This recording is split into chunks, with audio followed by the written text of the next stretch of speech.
Hello, party people. Season 5 of Law Candor is finally here. We know that you've been waiting for a long time for this new season to launch. For those of you who may be new to the show, Law Candor is the podcast wholly devoted to pursuing the legal technology revolution.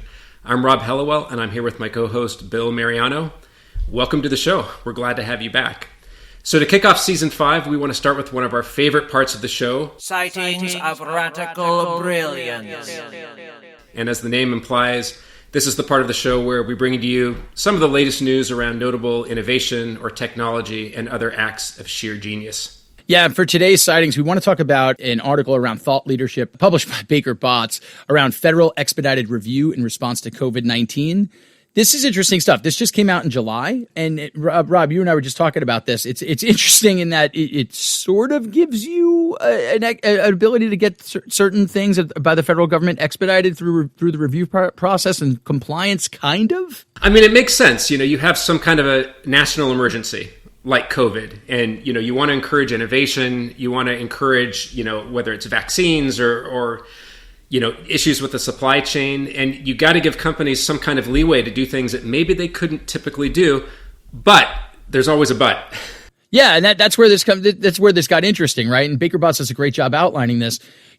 So expedited review may lower the bar for immediate compliance, but may not constitute permanent waiver. So I mean, it gives you that sort of like, all right, great. Due to extenuating circumstances, we didn't have to go through the arduous typical review process for whatever it is that we're submitting to the federal government for review. However, we're not sure if we're in compliance, and when COVID's over, they might come back to get their pound of flesh. Yeah, and what's interesting about it is the program impacts a lot of different agencies. The Patent and Trademark Office, the SEC, the FDA, even the DOJ and the FTC. The scope of this is actually quite broad. But like you said, the longer term, unintended consequences really aren't known. And that I think everybody wants to find a cure for COVID. Everyone wants to do the right thing, but that's a little scary, just kind of having that lurk in the background. Well, they're straight up saying they're reserving the right for federal federal enforcement in the future. Yeah. Right. So it's be careful what you do. We still may come back on this. So I wouldn't go jumping the gun just yet, but we're going to allow you to pass review for now under this lower standard. Yep.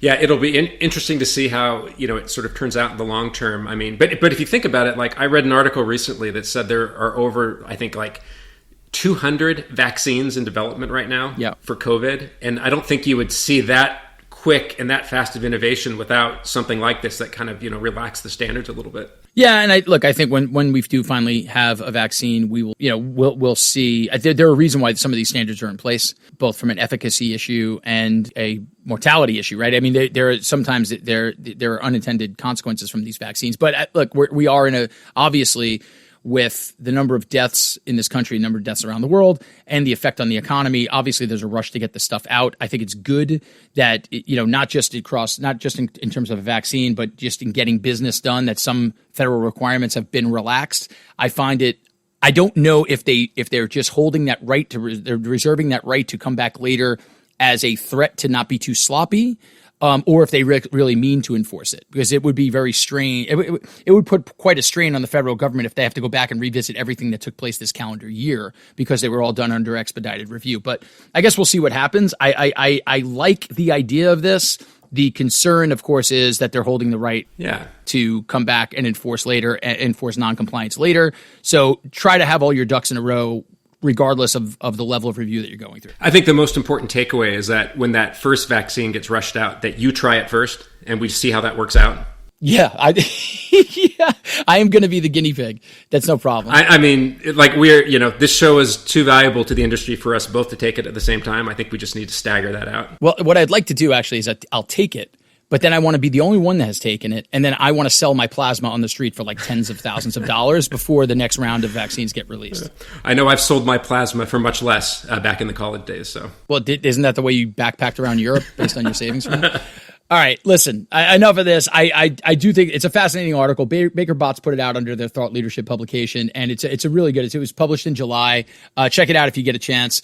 But now we are going to get to our guest speaker today, the smooth sounds and stylings of John Holliday of Lighthouse, and he's going to help us discuss transformative cloud migrations, how to ensure a successful outcome. This was a great podcast. We recorded it a couple days ago. John, you'll know what I'm saying when you hear John's voice. He is as smooth as they come, super bright guy, delivers everything just beautifully. You're going to get hypnotized on this. The guy's voice is amazing. Anyway, enjoy the podcast.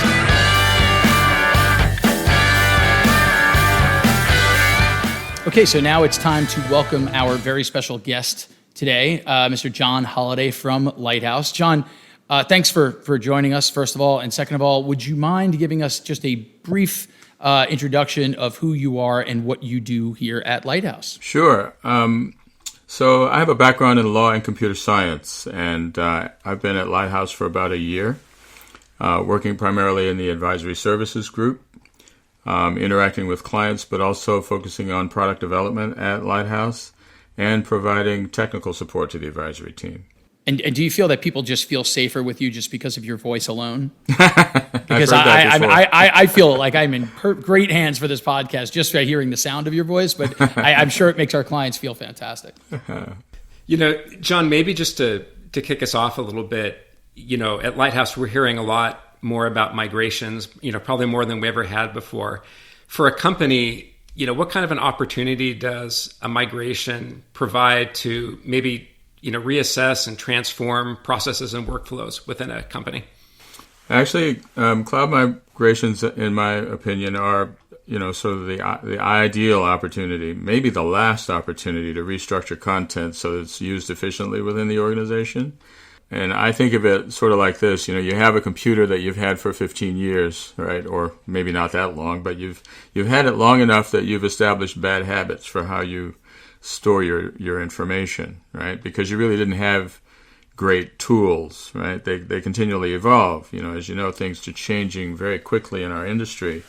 And so what has happened in organizations, particularly larger organizations, it's like if you tell someone they have to hang a picture on the wall, but you only give them, a pen, right? They're going to try to use that pen to hang the picture on the wall. We tend to use the things that are most available to us, and that's really what's happened. The only real tool we've had to deal with information management has been email, right? And so we've gotten into the habit of using that email tool in a lot of different ways, but probably not the most efficient ways. But in that time, the tooling has gotten a lot better. We just haven't had an opportunity to use it or to take advantage of it, particularly large organizations who have invested in older tools. So the only real time that we get to reassess how we're using information and whether we're using the right information, we're sort of, a cloud migration, because we're actually moving the content, is really the best opportunity to really take a pause, think about how we're using that content, think about how it flows through our organization before we establish another paradigm with the new technology that we're moving to. Because to this point, we've essentially been MacGyver, right? We've been making the most of what we've had, right? So how does information architecture come into play here then? Well, that's a perfect segue, because information architecture is sort of not that well understood. It's kind of vague. It's a vague term. It's not that specific.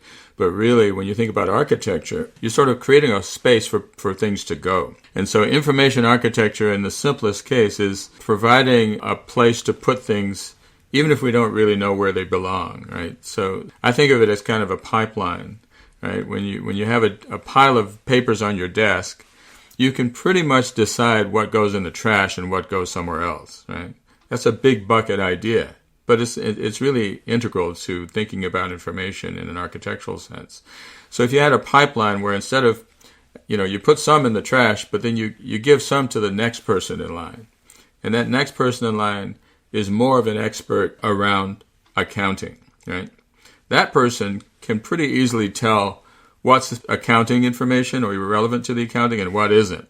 So they're going to take out the things that are relevant to the accountant, right?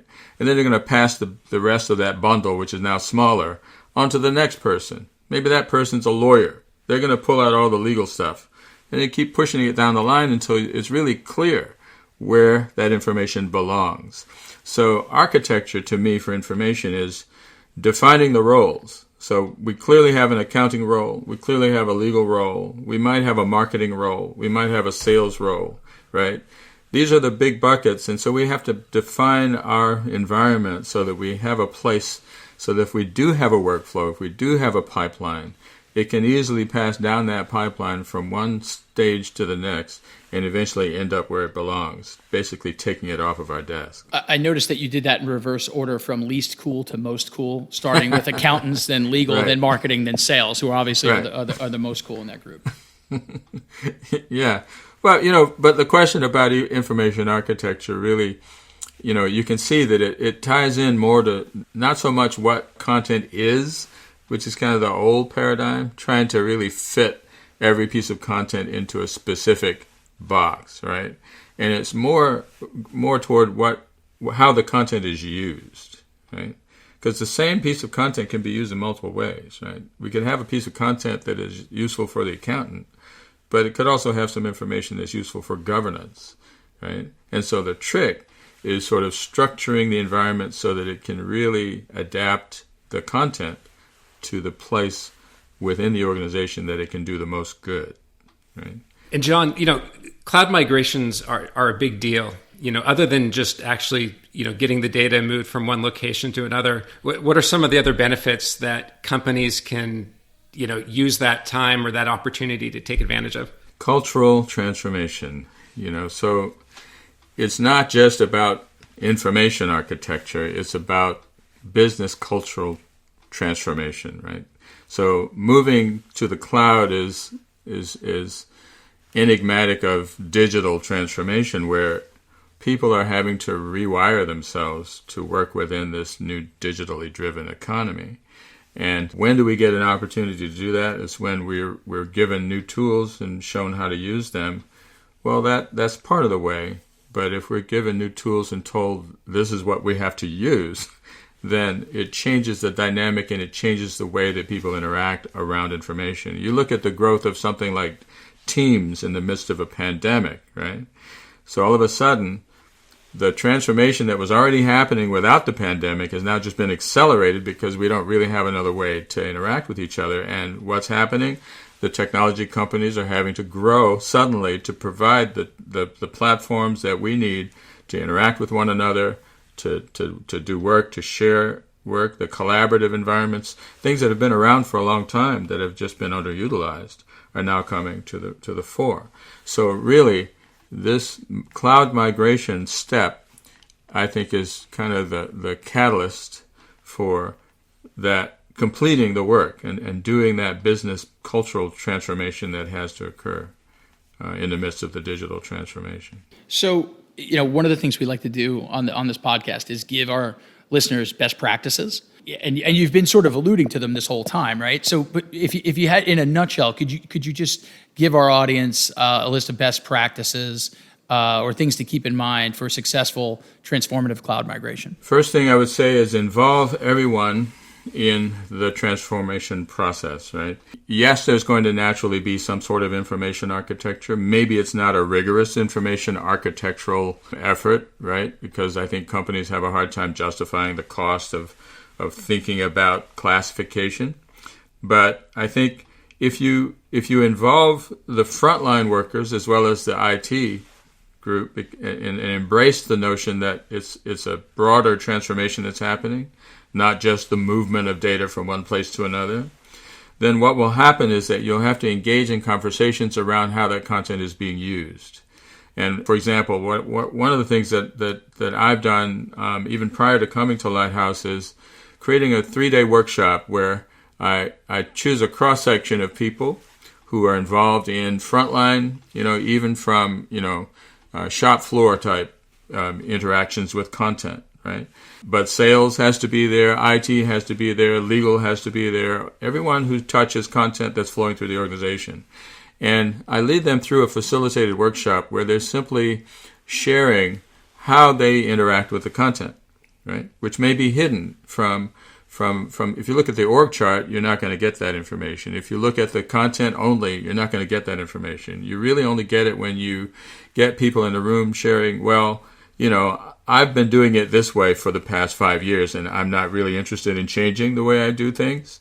And when I get this thing from Joe, right, This is what I do, right? I add it, I change the name, I put it over here.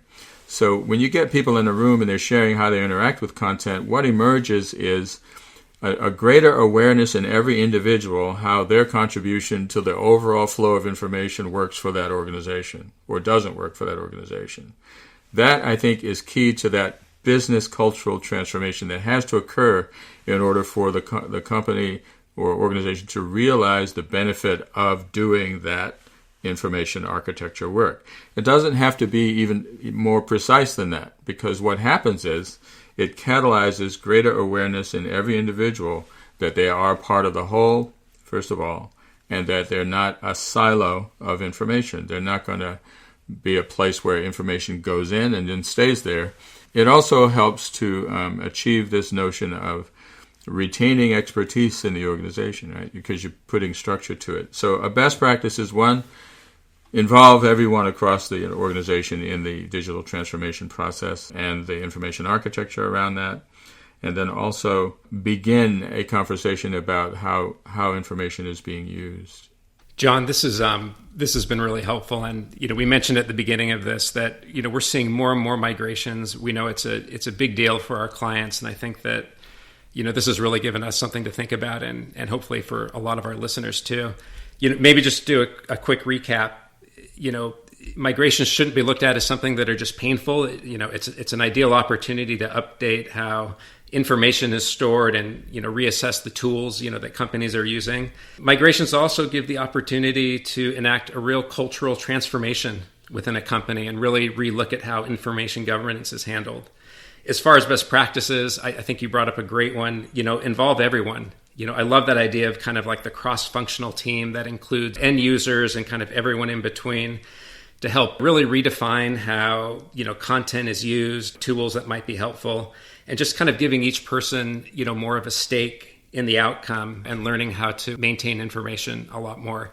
This has been really helpful, John, and just want to thank you so much for joining us today. No, it's my pleasure. Yeah, I gotta say from, this is the first podcast where I usually learn something on these podcasts, but this is the first one where I felt like it was a cathartic experience, because I don't know if it was the content or the smoothness of your delivery, but when you said we have to make sure that every person knows that they're part of the whole and not individually siloed, I was like, wait, what are we talking about here? Because I'm starting to feel like I'm at one with the universe with this way. You put me in like a meditative state, John.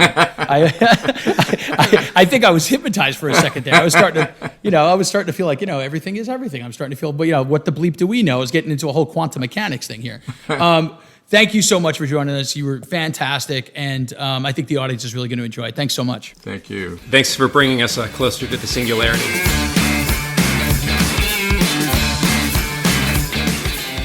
Hey, party people. Thanks for tuning into the podcast. Please help us keep the party going. Subscribe, like us, talk about us with your friends. We appreciate your support, and let's keep Law Candor going. Thanks.